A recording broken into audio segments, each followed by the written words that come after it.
Topic है वो ये है हमारा कोवेलेंट बॉन्ड।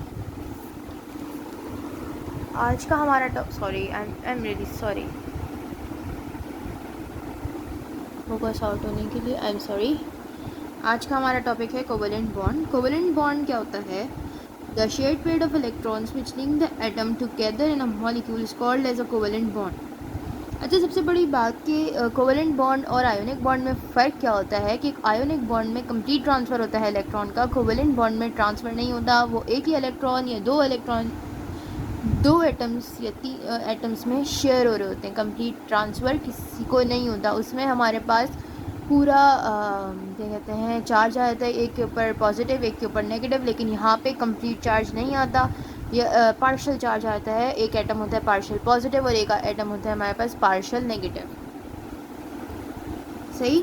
और पार्शियल नेगेटिव होता है, एक पार्शियल पॉजिटिव होता है। और अगर डिपेंडिंग ऑन नेगेटिविटीज़ वो मैं आपको बाद में बताती हूँ। और इसको डिनोट करते हैं सिंगल शॉर्ट लाइन से। अब इसकी टाइप्स क्या होती हैं हम टाइप्स जानेंगे और इसके साथ ही समझ लेंगे कि कोवेलेंट बॉन्ड होता क्या है। सिंगल कोवेलेंट बॉन्ड सबसे पहले ये रिप्रेजेंट किससे होता है? सिंगल लाइन से। ये क्या होता है? इसमें सिर्फ एक इलेक्ट्रॉन दोनों एटम शेयर कर रहे हैं।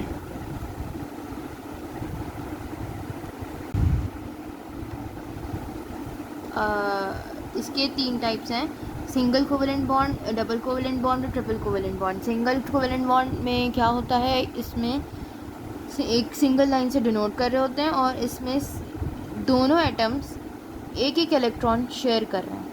फॉर एग्जांपल हाइड्रोजन के आउटर मोस्ट शेल, हाइड्रोजन के पास सिर्फ एक इलेक्ट्रॉन होता है। सही है। और इसको मतलब कहने का मतलब ये है कि जो भी एटम है वो स्टेबिलिटी के लिए बॉन्ड बनाता है, या तो अपने वो आउटर मोस्ट शेल में ऑक्टेट कंप्लीट करता है यानी कि 8 इलेक्ट्रॉन्स, या फिर वो एक्सेप्ट हाइड्रोजन, मतलब हाइड्रोजन एक एक्सेप्शन है जो डिप्लेट कंप्लीट करता है, बाकी सब ऑक्टेट कंप्लीट कर रहे होते हैं अपना।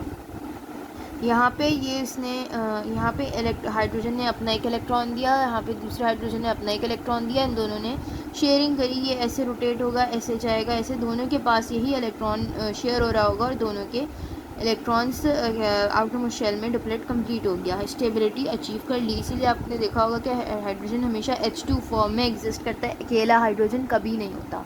यही वजह है। HCl, H के पास एक होता है, क्लोरीन के आउटर मोस्ट शेल में एक इलेक्ट्रॉन होता है, शेयर हुए HCl बन गया। डबल कोवेलेंट बॉन्ड में दो इलेक्ट्रॉन, हर एटम दो इलेक्ट्रॉन शेयर कर रहा होता है, दो लाइन से डिनोट कर रहा होता है। फॉर ये देखें आप इस तरीके से, इसका मतलब ऑक्सीजन, इसके आउटर मोस्ट शेल में 6 इलेक्ट्रॉन्स होते हैं इसके दोनों के, तो हर ऑक्सीजन एटम ने 2 इलेक्ट्रॉन शेयर करे, दोनों का ऑक्टेट हो गया कंप्लीट। कार्बन डाइऑक्साइड में कार्बन के आउटर मोस्ट शेल में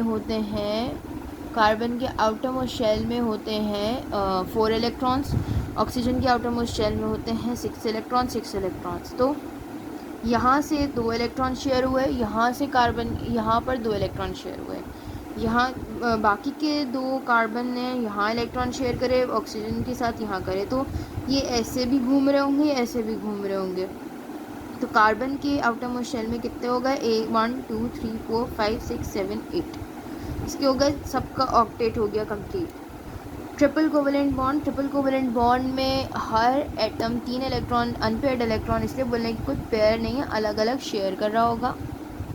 यहाँ पे 3 शॉर्ट लाइंस और इसकी एग्जांपल है हमारे पास N2 नाइट्रोजन और C2H2। यहाँ पर भी ऐसे ही नाइट्रोजन के आउटर मोस्ट शेल में होते हैं 5 इलेक्ट्रॉन्स, 3 उसने शेयर करे, यहाँ से इसने 3 शेयर करे, दोनों का ऑक्टेट हो गया कंप्लीट। और यहाँ पर C2H2 कार्बन के आउटर मोस्ट शेल में होते हैं 4 इलेक्ट्रॉन्स, 1 2 3 और ये 4 इसके, 1 2 3 4 इसका हाइड्रोजन का, इसका कार्बन का हो गया ऑक्टेट कंप्लीट। ऐसे हम काउंट के 1 2 3 4 5 6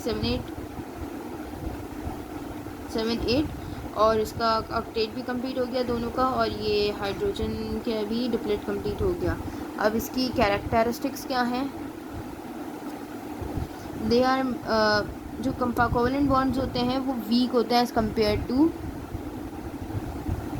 आयोनिक बॉन्ड, आसानी से टूट जाते हैं। इसका इसलिए इनका जो मेल्टिंग और बॉइलिंग पॉइंट होता है वो भी कंपैरेटिवली कम होता है।